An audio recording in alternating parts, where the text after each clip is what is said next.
मैं दो तीन चीजें ऐसे पूछ रहा हूँ जान करते। हमारा देश बहुत पिछड़ा हुआ था, हमारे यहाँ महिलाओं को अधिकार नहीं मिलते थे, हमारे यहाँ महिलाओं की बहुत कठिनाई है।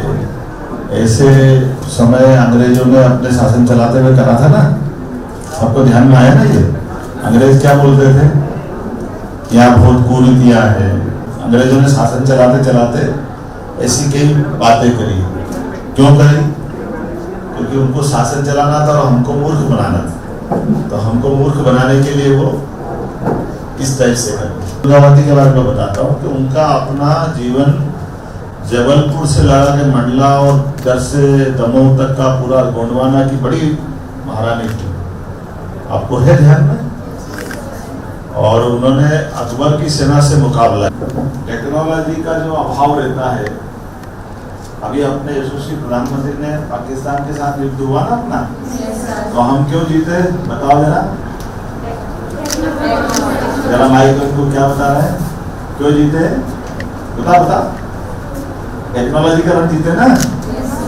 उनकी मिसाइल आई तो अपनी मिसाइल ने उनको खत्म कर दिया। उनके ड्रोन आए तो उनके ड्रोन को अपन ने। रानी दुर्गावती ने एक बड़ा युद्ध किया तो उनको ध्यान में आया कि हाथी और इससे लड़ने में कठिनाई आखिरी लड़ाई में सी हुई थी। तो वो धीरे धीरे अपनी सेना को लड़ते लड़ते अकबर की सेना को घाटियों में ले गई, जहाँ घाटियों के अंदर से युद्ध करने में उनको सरलता है। रानी दुर्गावती ने कहा कि आखिरी में जब युद्ध समाप्त हुआ उस समय तो जीत गई वो, उस दिन का युद्ध। तुमने कहा अपने सेनापति सबसे ऐसा करते हैं, रात के समय अटैक करते हैं, उनकी तोप तोड़वा देते हैं। एक तो खूब लड़ी मर्दानी हो तो देखो कितनी जल्दी याद आती है।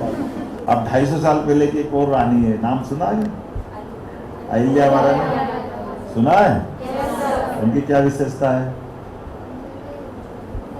कौन बताएगा अहिल्या महारानी के बारे में? अहिल्या बाई ने बहुत सारे टेम्पल्स का रेनोवेशन करवाया था, जैसे काशी विश्वनाथ का सबसे ज़्यादा वो हुआ है। और उन्होंने महेश्वरी साड़ी को भी बहुत प्रमोट करा था और महेश्वर को कैपिटल भी बनवाया था।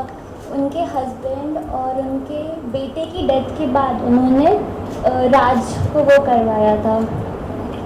और ऐसे ही उनके बारे में और भी बहुत सारी चीज़ें, पर ये की पॉइंट्स थे तो मैंने सबसे पहले उनको रख दिया।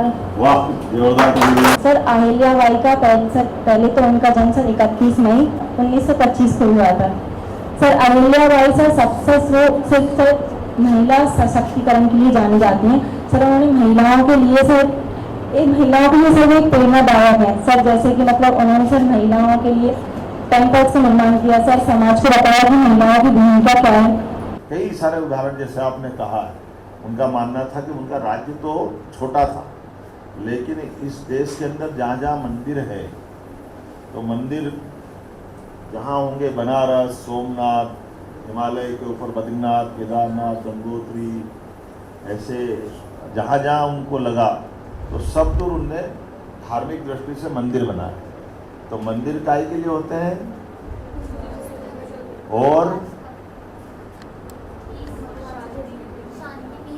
और